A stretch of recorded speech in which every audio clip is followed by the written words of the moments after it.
ಎಲ್ಲರಿಗೂ ನಮಸ್ಕಾರ.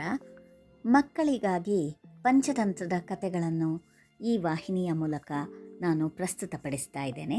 ನಾನು ವೀಣಾ ಪ್ರಮೋದ್. ಪಂಚತಂತ್ರದ ಕಥೆಗಳು ಮಾಲಿಕೆಯಲ್ಲಿ ಈ ದಿನದ ಕತೆ ಮೂರ್ಖ ಕಪಿ ಮತ್ತು ರಾಜ. ಮಕ್ಕಳೇ, ಹೇಗಿದ್ದೀರಾ? ಇವತ್ತಿನ ಕತೆ ಕೇಳೋಕ್ಕೆ ಕಾತರದಿಂದ ಕಾಯ್ತಾ ಇದ್ದೀರಾ ಅಲ್ವಾ? ಕೇಳಿ, ಹೇಳ್ತೀನಿ. ಬಹಳ ಹಿಂದೆ ಒಬ್ಬ ರಾಜ ಇರ್ತಾನೆ. ಅವನು ಕಪಿಗಳನ್ನು ತುಂಬ ಪ್ರೀತಿಸ್ತಾ ಇದ್ದ. ಒಂದು ದೊಡ್ಡ ಕಪಿ ಅವನ ಆಪ್ತ ಸೇವಕನಾಗಿರುತ್ತೆ. ಕಪಿ ಅಂದರೆ ಏನು ಗೊತ್ತಲ್ವಾ? ಕೋತಿ. ರಾಜ ಅದನ್ನು ಮನುಷ್ಯರ ಥರನೇ ಜಾಣ ಪ್ರಾಣಿ ಅಂತ ಭಾವಿಸ್ಕೊಂಡಿರ್ತಾನೆ. ರಾಜ ತಾನು ಮಲಗೋ ಕೋಣೆಯಲ್ಲಿ ವಿಶ್ರಾಂತಿ ತಗೋಬೇಕಾದ್ರೆ ಅದು ಅವನ ಅಂಗರಕ್ಷಕನಂತೆ ಪಕ್ಕದಲ್ಲೇ ಕೂತಿರ್ತಾ ಇರುತ್ತೆ. ಒಂದು ಸಾರಿ ರಾಜ ಬೇಟೆಯಾಡೋಕ್ಕೆ ಕಾಡಿಗೆ ಹೋದ. ತುಂಬ ದಿನಗಳ ನಂತರ ಅವನು ಅರಮನೆಗೆ ವಾಪಸ್ಸಾದ. ಅರಣ್ಯದಲ್ಲಿ ಸಾಕಷ್ಟು ಉತ್ತಮ ವ್ಯವಸ್ಥೆಯನ್ನು ಅವನ ಮಂತ್ರಿಗಳೆಲ್ಲ ಮಾಡಿರ್ತಾರೆ. ಆದರೂ ಅವನಿಗೆ ಅರಮನೆ ಸೌಲಭ್ಯ ಸಿಕ್ಕಿರಲಿಲ್ಲ. ಹೀಗಾಗಿ ಕಾಡಿನಿಂದ ಬಂದ ತಕ್ಷಣವೇ ಅವನು ವಿಶ್ರಮಿಸೋಕೆ ಅಂತ ನಿರ್ಧಾರ ಮಾಡ್ದ.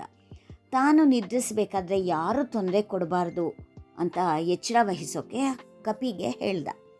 ಆವಾಗ ಆ ಕಪಿ ಏನು ಮಾಡ್ತು, ಒಂದು ಕತ್ತಿ ಹಿಡ್ಕೊಂಡ್ಬಿಟ್ಟು ಸೇವಕನ ರೀತಿ ರಕ್ಷಣೆ ಮಾಡೋ ಥರ ರಾಜನ ಪಕ್ಕನೇ ಕೂತ್ಕೊಳ್ತು. ಸ್ವಲ್ಪ ಸಮಯ ಕಳೀತು. ಆ ಕೊಠಡಿನಲ್ಲಿ ಒಂದು ನೊಣ ಹಾರ್ತಾ ಇರೋ ಶಬ್ದ ಕೇಳಿಸ್ತು.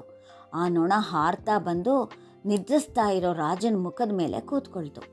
ಕಪಿ ಅದನ್ನು ಓಡಿಸೋಕ್ಕೆ ಪ್ರಯತ್ನ ಪಡ್ತು. ಆದರೆ ಕಪಿ ಎಷ್ಟು ಸಾರಿ ಕೈ ಬೀಸಿ ಓಡಿಸಿದ್ರೂ ಅದು ರಾಜನ ಮುಖದ ಸುತ್ತಾನೇ ಆ ನೊಣ ಸುತ್ತಾ ಇತ್ತು. ಮತ್ತೆ ಮತ್ತೆ ಮೂಗಿನ ಮೇಲೆ ಕೂತ್ಕೊಳ್ಳುತ್ತೆ. ಇದನ್ನು ಕಂಡ ಕಪಿಗೆ ಕೋಪ ಸಿಕ್ಕಾಪಟ್ಟೆ ಬಂದ್ಬಿಡುತ್ತೆ. ಅದು ಆ ನೊಣನ ಕೊಲ್ಲಲೇಬೇಕು ಅಂತ ನಿರ್ಧಾರ ಮಾಡುತ್ತೆ.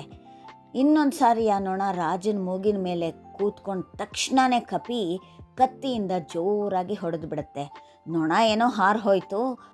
ಆದರೆ ರಾಜನ ಮೂಗು, ಕತ್ತು ಎಲ್ಲ ಆ ಕತ್ತಿ ಏಟಿಗೆ ಬಲಿಯಾಯಿತು. ರಾಜ ಅಲ್ಲೇ ಸತ್ತು ಹೋಗ್ಬಿಟ್ಟ. ನೋಡಿದ್ರ ಮಕ್ಕಳೇ, ಮೂರ್ಖ ಮಿತ್ರನಿಗಿಂತ ಜಾಣನಾದ ಶತ್ರುನೇ ಮೇಲು ಅಂತ ಗಾದೆ ಇದೆ. ಹಾಗೆ ಮೂರ್ಖರ ಸಹವಾಸನ ನಾವು ಮಾಡಬಾರ್ದು. ತಿಳುವಳಿಕೆ ಇಲ್ಲದೆ ಇರೋರ ಜೊತೆ ನಾವಿದ್ದರೆ ನಮಗೆ ಆಪತ್ತು ಕಟ್ಟಿಟ್ಟು ಬುತ್ತಿ ಅಲ್ವಾ? ಮುಂದಿನ ಸಂಚಿಕೆಯಲ್ಲಿ ಮತ್ತೆ ನಿಮಗೆಲ್ಲ ಇನ್ನೊಂದು ಕತೆ ಹೇಳ್ತೀನಿ. ಹಾಗಾದರೆ ಹೋಗ್ಬಿಟ್ಟು ಬರಲಾ?